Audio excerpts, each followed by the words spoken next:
प्रणाम। एक विनती है आपसे। कहिए राजन। पिछले कई दिनों से मेरे स्वप्न में मेरे पिताश्री आ रहे हैं।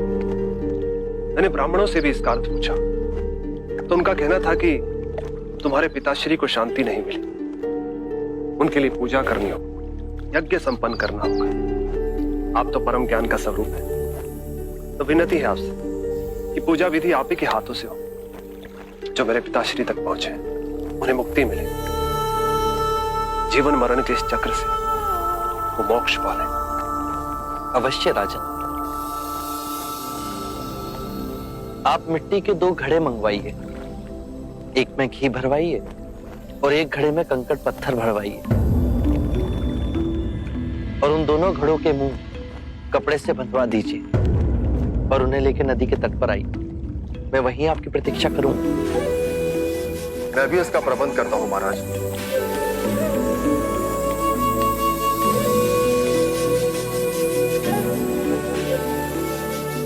महाराज, अब आप इन दोनों घड़ों को पानी में डाल दीजिए।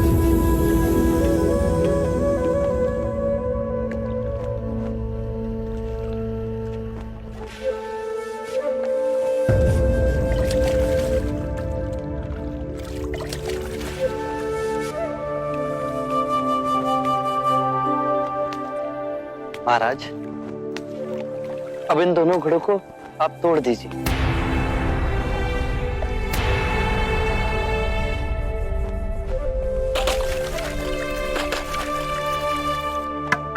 महाराज, अब आप ध्यान से देखिए कि ऊपर उठ पानी पर तैरने लगा।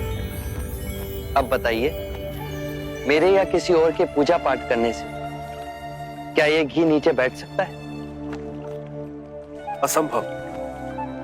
ये तो घी का स्वभाव ही नहीं। सत्य कहा आपने। उसी प्रकार किसी भी पूजा पाठ, विधि विधान, कर्म कांड के द्वारा पानी के अंदर डूबे हुए कंकड़ पत्थर क्या ऊपर आ तैर सकते हैं? नहीं बुद्ध, ये तो प्रकृति के नियम के विरुद्ध है। तो हम प्रकृति से भिन्न कैसे हुए? हम भी तो प्रकृति का ही रूप है।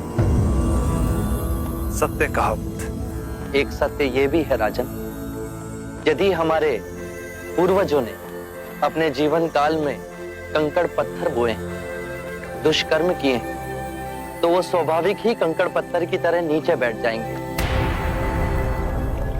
और यदि उन्होंने अपने जीवन काल में सत्कर्म किए तो स्वाभाविक ही घी की तरह ऊपर आ तैरने लगेंगे। जो बोएंगे वही काटेंगे। परंतु इस शरीर रूपी जीवन काल में ही नहीं, अपितु इस शरीर रूपी जीवन काल के पश्चात वाली यात्रा में भी हम जैसे कर्म करेंगे वैसा ही फल मिलेगा। अब बताइए, इस प्रकृति के नियम को कोई पूजा पाठ, कर्मकांड, विधि विधान, यज्ञ हवन मिटा सकता है?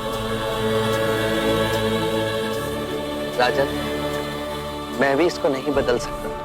केवल अच्छे कर्म ही मनुष्य की मुक्ति का द्वार खोलेंगे।